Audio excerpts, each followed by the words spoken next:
En la tercera ola hubo una menor mortalidad debido a los niveles de protección adquiridos en la población. Esta fue más benigna. En la primavera de 1919, la pandemia comenzó a disminuir y la enfermedad terminó por sí sola.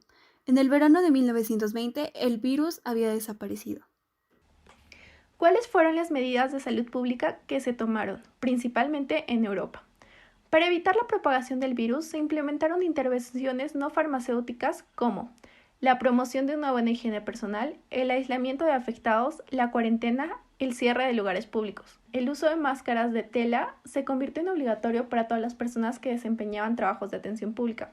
Además, se recomendaba tomar analgésicos en dosis que ahora se considerarían contraproducentes. También se sugería que la gente fumara porque se pensaba que la inhalación del humo mataba a los gérmenes. Se identificaron a los extranjeros que ingresaban en las poblaciones. Se aplazaron clases, matrículas y exámenes. Los periódicos de la época publicaban anuncios con remedios milagrosos, como eran los elixires, las aguas medicinales, los tónicos, entre otros. Finalmente, se empezaron a desinfectar espacios públicos como teatros, fábricas y el transporte público. Pero por su parte, Reino Unido tuvo medidas diferentes, ya que se recomendó dejar de dar la mano a la hora de saludarse y no besarse con nadie. Sin embargo, pese a las bajas, solo los centros de educación primaria se vieron cerrados. Los colegios de secundaria, así como cines e iglesias, estuvieron abiertos casi en su totalidad durante los 2 años de gripe.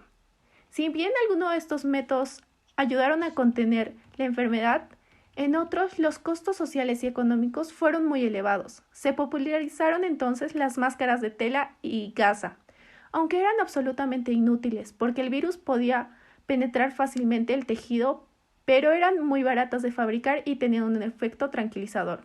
Las ciudades que aplicaron medidas antes fueron las que alcanzaron sus picos de letalidad más pronto. En cambio, las que más tardaron en aplicarlas fueron las que más tardaron en derrotar la enfermedad. Pero cabe resaltar que en ese momento la mayoría de los gobiernos a nivel mundial no tomaron en serio y no adoptaron medidas para contener la enfermedad, hasta que ya era demasiado tarde. Por eso el número de víctimas fue tan alto. No se suspendieron fiestas populares ni tampoco las ceremonias religiosas en las que se rezaba para pedir que el virus cesara. Era evidente que la sociedad del momento no estaba preparada para una enfermedad de tal magnitud. Ni la higiene ni los avances médicos estaban a la altura. ¿Cuán importante era la salud en la década de 1900 a 1950 en Europa?